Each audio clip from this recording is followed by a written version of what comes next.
coming up, obviously Ryan Spann, big fight coming up. How'd that come about? I mean, he's obviously a tough opponent, a lot of finishes, a lot of submissions.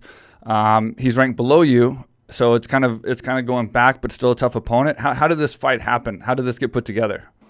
Quickly, I talked a lot about having to, like, you're in two positions in this sport. You're either climbing or you're defending. So I think after those two losses where I kind of stubbed my toe a little bit and kind of had some weird stuff going on in my life, I lost twice. And, I was in no position to ask for anything. I was in no position to try to grab someone above me. So I had to defend my position. And once I open up the door to Devin Clark, I think then the rest of the guys, they're like, I think they've seen, like, all right, he's telling the truth. Like, he will fight anyone, anytime, anywhere.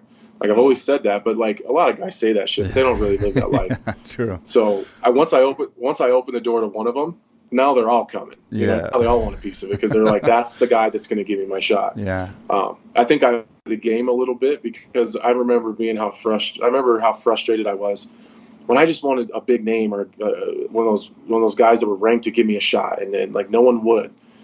And I just don't want to keep. I don't know. I don't want to keep that. I don't know. I guess I want to show that, like, you don't have to do that.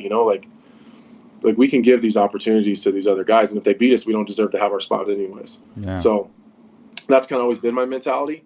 But as soon as I fought, the UFC called, like, that Monday afterwards and offered me Ryan Spann on a week's notice to main event. So they lost the main event. I didn't. It wasn't the best timing because I had, like, some trips and shit coming up right away. But I was willing. I said, yeah, I'll do it. And then he accepted. And then he called back and said he couldn't make weight. So, like, all right, fine, I'm going on vacation then. So then, like, the next week, they call back again, and they're like, all right, same deal, Ryan Spann, week's notice, main event. And I was like, yeah, fine, whatever.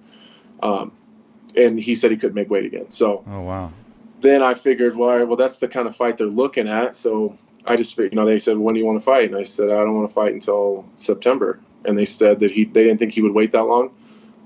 I know that to be untrue because this is the third big guy below me. It's the third guy below me. Like, if he wants to fight, he'll wait.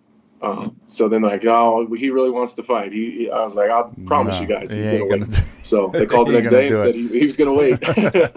So he ain't going to pass it up. I'm willing to take these fights and be, in my mind, what a fighter is supposed to be.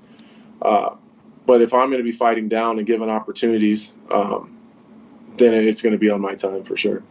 Yeah, you're such a smart guy, man. That's why I love talking to you so much. You have so much intelligence you carry onto your fights and obviously in your commentating and stuff.